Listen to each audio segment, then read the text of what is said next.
আজকের গল্প অনিন্দিতা মুখার্জি সাহায়ের অহংকার।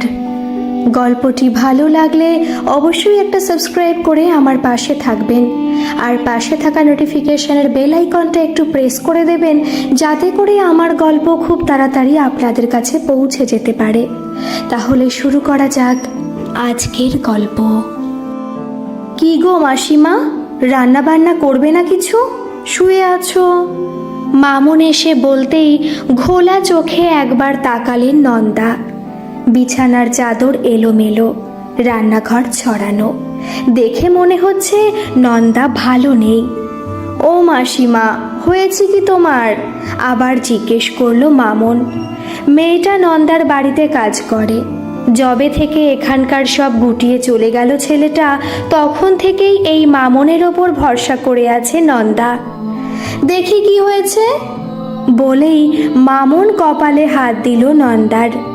না, জ্বর তো নেই। তবে মামুনের ঠান্ডা হাতের ছোঁয়াটুকু কপালে আসতেই চোখ বুজে ফেললেন নন্দা। মনে মনে ফুপিয়ে উঠলেন। কি গো মাসিমা, হলো কি তোমার? আজ এমন একটা দিনে তোমায় এরকম দেখবো আমি ভাবিনি গো।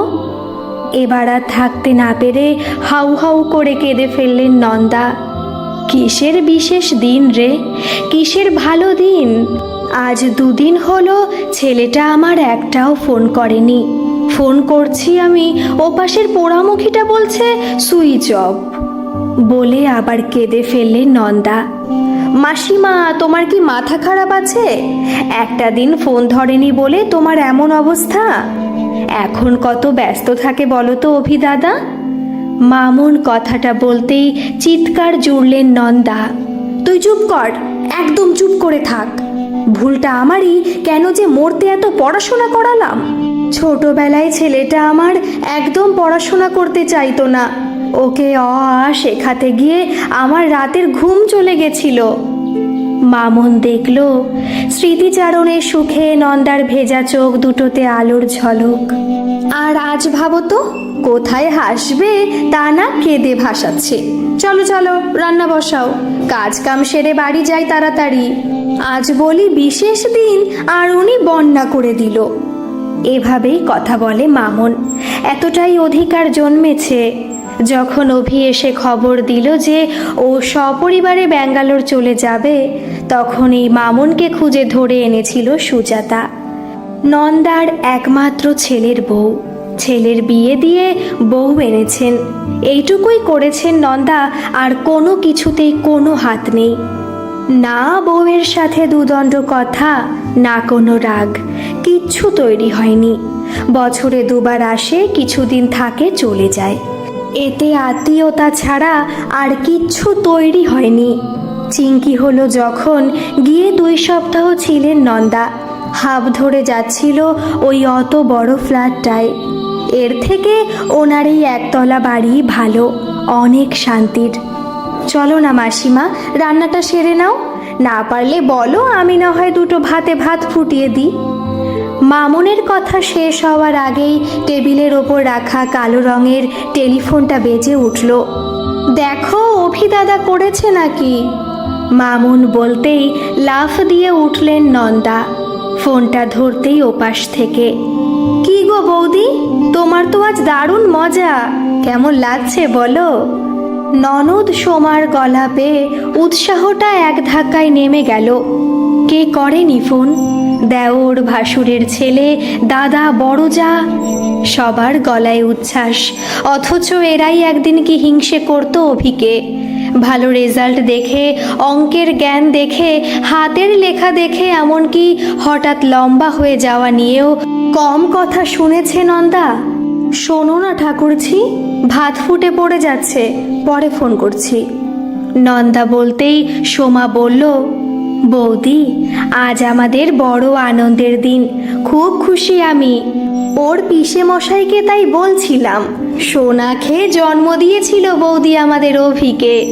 ভাগ্য করে মানুষ এমন ছেলে পান। কথাগুলো বলার সাথে সাথে আরও কেঁদে ফেলল নন্দা। সব সন্তানরাই মায়ের কাছে দামি হয়, কিন্তু অভি কেন এক টুকরো হিরে। কথাটা ভাবতেই আবার বুকটা হু হু করে উঠল। কেমন আছে ছেলেটা কে জানে? ভালো আছে তো। যে ছেলে শত কাজেও মাকে 1 মিনিটের জন্য হলেও ফোন করে, আজ 2 দিন হয়ে গেল কোনো ফোন নেই। মামুন দেখল নন্দা ফোনের রিসিভারটা হাতে নিয়েই শুকনো মুখে কী সব ভেবে চলেছে। ও মাসিমা, কি ভাবছো বলো তো?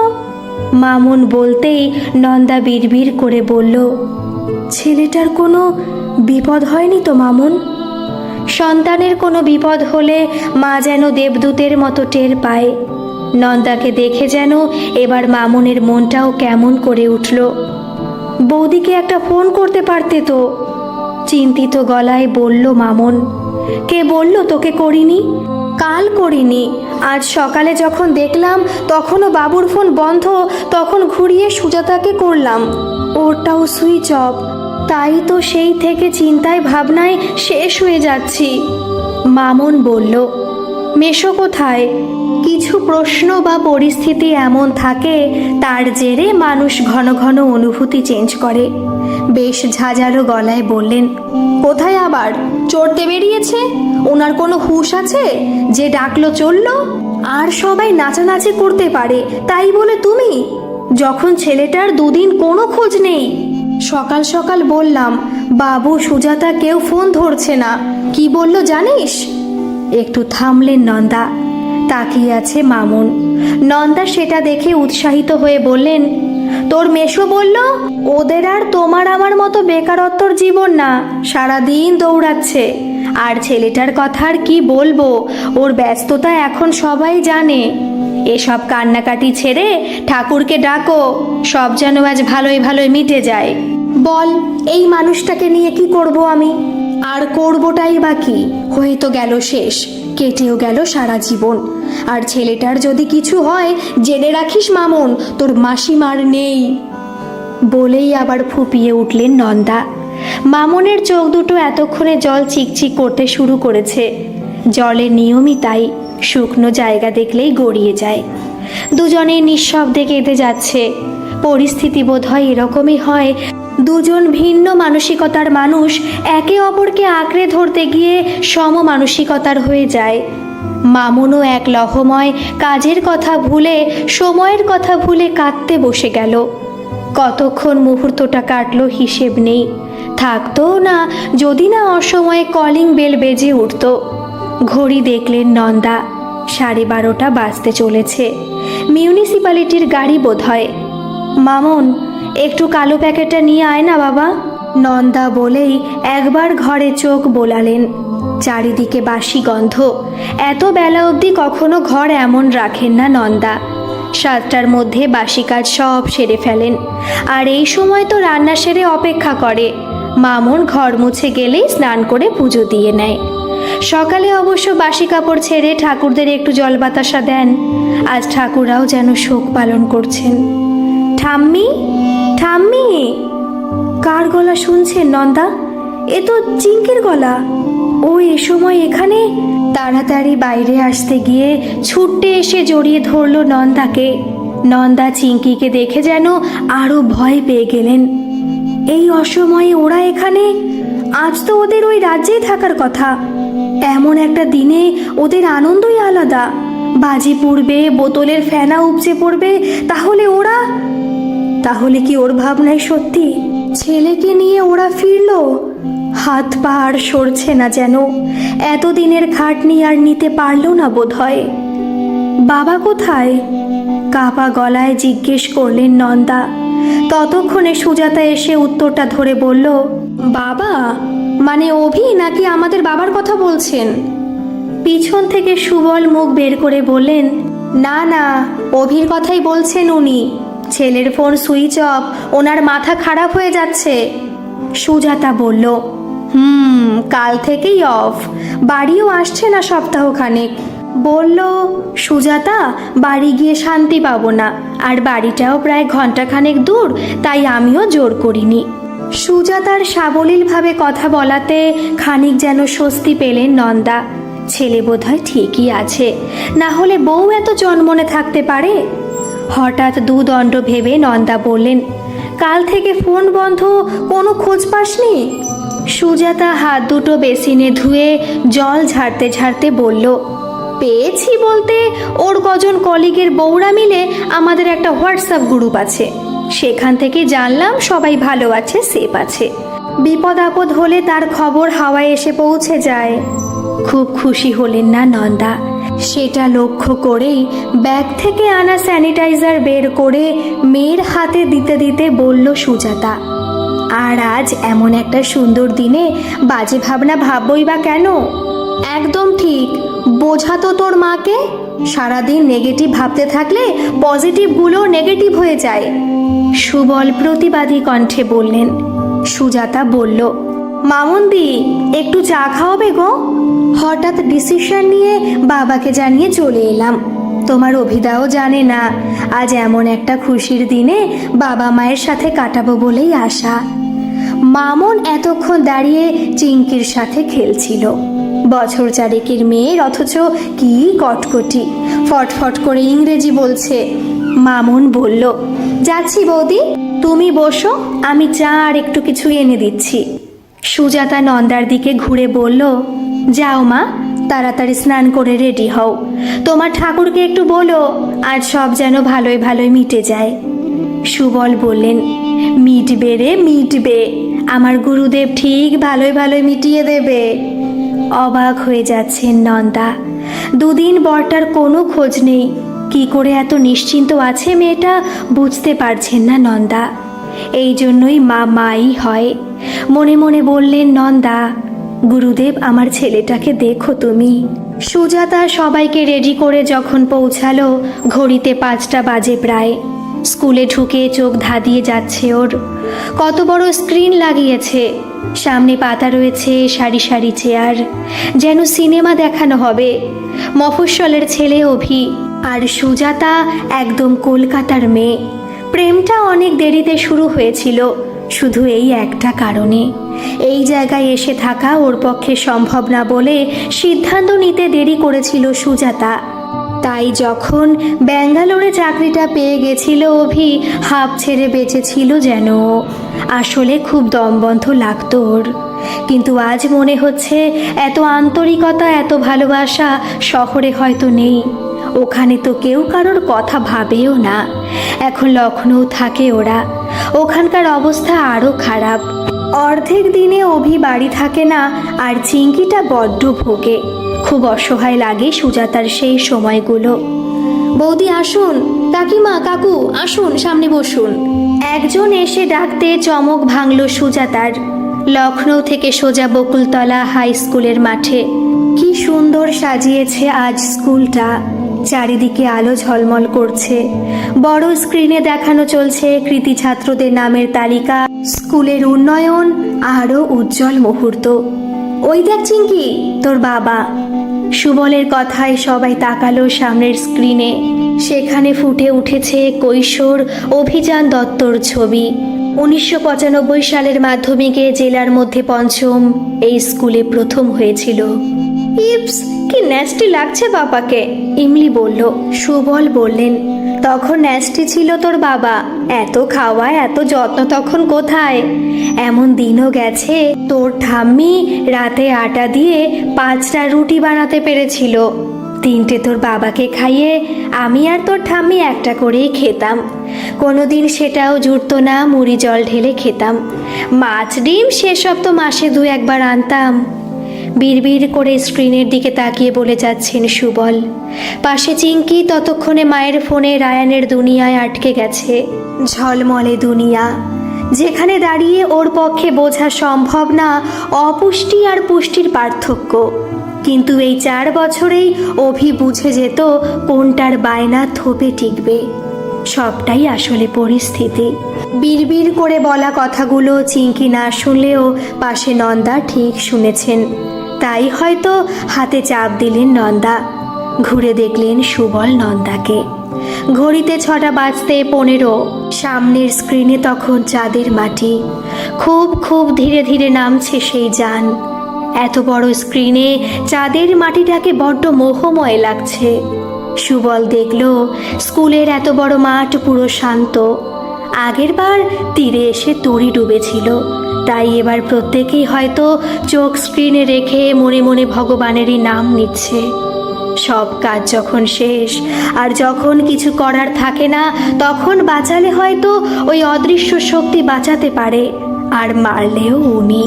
সুবল একবার ঘুরে সুজাতাকে দেখলেন, হাত দুটো জোর করে বুকের সামনে রেখে বসে আছে ও। অদ্ভুত লাগে এই মেয়েটাকে সুবলের। কোনো টান ভালোবাসা কিচ্ছু তৈরি হয়নি এতগুলো বছরে, কিন্তু দায়িত্বতে অনড়। মামনকে ঠিক করে দেওয়া থেকে বাড়ির কোথায় ফাটল ধরেছে, কল খারাপ, ফ্রিজ ঠান্ডা হচ্ছে না, গ্যাস বুক করিয়ে দেওয়া, অনলাইনে ওষুধ বা প্রয়োজনীয় জিনিস অর্ডার দেওয়া, সব এই মেয়ে। কি দরকার ছিল ওর অতগুলো টাকা প্লেন ভাড়া দিয়ে আসা? শুধু ছেলের সাফল্যে বাবা মাকে রেখে বিষয়টা উপভোগ করবে না, এটাই ওর উদ্দেশ্য। আর ও না আসলে আজ নন্দা কিছুতেই এখানে আসতো না। ছেলে অফিসে বসে চাঁদের মাটিতে নামা যানটাকে কন্ট্রোল করছে, তেমনি এই মেয়ে লখনৌতে বসে এখানে সব কিছু দেখছে। এটাই বা কম কি? পাশের চিঙ্কি চোখ গোল গোল করে দেখছে আর বিভিন্ন প্রশ্ন মাকে করছে।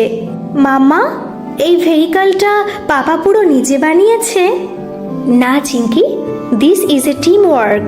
সব সায়েন্টিস্টরা মিলে বানিয়েছে মা। প্লিজ দেখতে দাও, আমি তোমাকে সব বোঝাবো। খুব টেনশন হচ্ছে এখন, সুজাতা বলল। সুবল এবার এপাশে ঘুরে নন্দাকে দেখলেন। এক দৃষ্টিতে তাকিয়ে আছেন নন্দা। নন্দা, ওই যে যানটা দেখছো, এর কিছু না কিছু অংশে তোমার ছেলের নাম লুকিয়ে আছে। আর ভয় না নন্দা, ছেলে তোমার চাঁদ ছুলো আজ। সেই ছোট্ট থেকেই তোমার ভয়, একটু হাঁচলে ভয়, কাশলে ভয়, দেরি করে স্কুল থেকে ফিরলে ভয়। যখন খড়গপুর পড়তে যাচ্ছিল মনে আছে, কেঁদে ভাসাচ্ছিলে কেমন।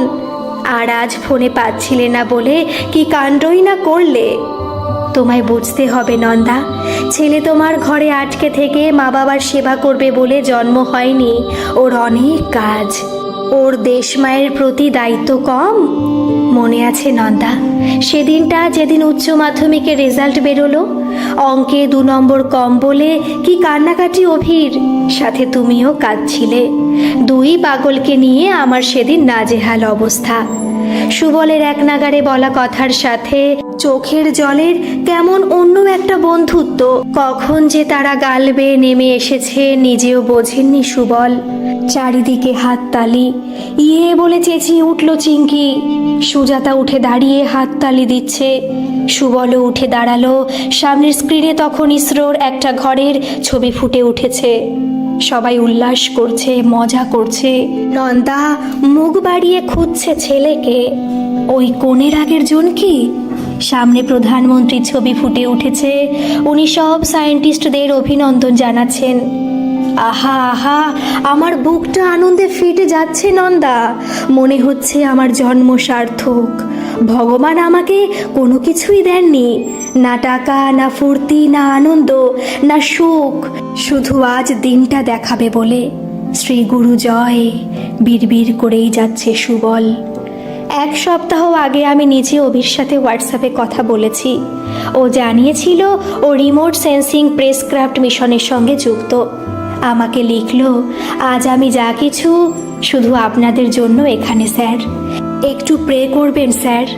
আসলে চন্দ্রযান 3 সফলভাবে সফট ল্যান্ড করতে পারলে এই প্রথম পৃথিবীর কোনো দেশ চাঁদের দক্ষিণ মেরু ছুঁতে পারবে। বলে একটু থামলেন বণিক বাবু। বয়স 70 খানেক হবে। অভিদের সময়কার হেডমাস্টার ছিলেন। ওনার চোখেও জল দেখলেন সুবল। স্যার, একটা প্রশ্ন।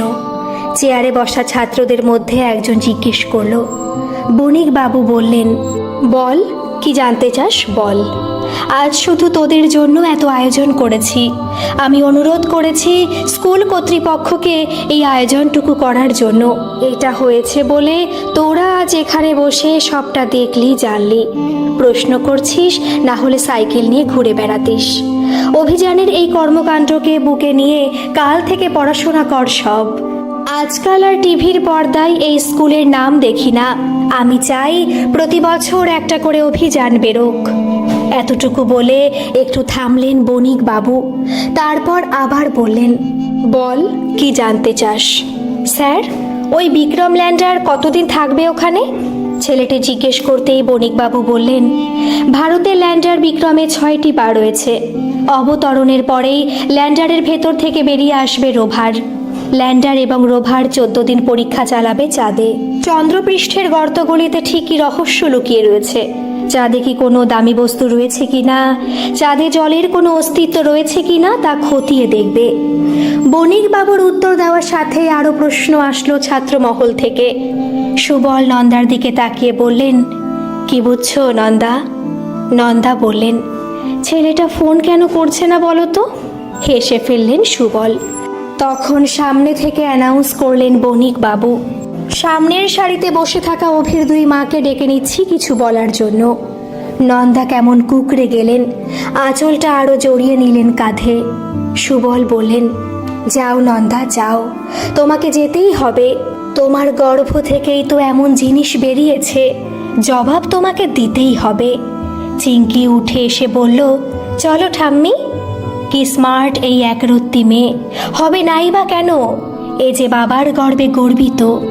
নন্দা ছোট্ট চিঙ্কির হাত ধরে এগিয়ে যাচ্ছে। দেখছেন সুবল, 2 গর্বিত মা। গিয়েই চিঙ্কি বণিকবাবুকে বলল, মাইক প্লিজ। বণিকবাবু হেসে গাল দুটো টিপে দিলেন চিঙ্কির। তারপর চিঙ্কি বলতে শুরু করলো, my papa is the best, now all over country known him, I am proud for him, love you papa. কোনো রকম জড়তা নেই, কটকু মেয়ে কিন্তু কি সাবলীল। সবাই হাততালি দিল, আওয়াজে কান ফেটে যাচ্ছে যেন। সুবল শুনছেন কোথা থেকে খুব ক্ষীণ সুরে গান বাজছে, দেশের গান। কেউ হয়তো দেশের এই সফলতা এভাবে উদযাপন করছে। ঠাম্মি নাও। চিঙ্কি মাইকটা নন্দাকে দিল। নন্দা মাইকটা ধরে কেঁদে ফেললেন। বণিকবাবু বললেন, আমি জানি বৌদি, আপনার আনন্দ আজ সবচেয়ে বেশি, আর সেটারই বহিঃপ্রকাশ এই কান্না। নন্দা মাইক নিয়ে বললেন, না বণিকবাবু, না, কোনো আনন্দ নেই আমার মনে। আমার ছেলেটা আজ 2 দিন হলো ফোন করেনি, ফোন সুইচ অফ, কোনো খবর পাচ্ছি না। বলুন তো দাদা, আমি কিভাবে আনন্দ করব? ওই যন্ত্রটাকে নিয়ে আমার কোনো আগ্রহ নেই। গুরুদেব, শুধু আমার ছেলেটা। কথাটা শেষ করার আগেই সামনের সারি থেকে চিৎকার করে বলল সুজাতা, মা এই দেখো। সুজাতার ফোনে তখন অভিযান দত্ত। সুজাতা ফোনটা এগিয়ে গিয়ে নন্দার হাতে দিল। নন্দা ঠোঁটে হাসি, চোখে জল। ছেলেকে দেখে খুশিতে আপ্লুত। মা বোধহয় এরকমই। নাম খ্যাতি এসবের থেকে প্রধান চিন্তা সন্তানের সুস্থতা, সন্তানের ভালো থাকা। সুবল দেখলেন অভিযান ওর মায়ের সাথে কথা বলছে, আর পিছনে স্ক্রিনে তখন চাঁদের মাটিতে উঠছে অভিযানের আরেক মা, ভারতবর্ষ। কোথা থেকে ক্ষীণ শব্দে বেজে চলেছে, বলো বলো বলো সবে, শতবীণা বেণু রবে, ভারত আবার জগৎ সভায় শ্রেষ্ঠ আসন লবে, ধর্মে মহান হবে, কর্মে মহান হবে, নবদিনমণি উদিবে আবার, পুরাতন এ পুরবে।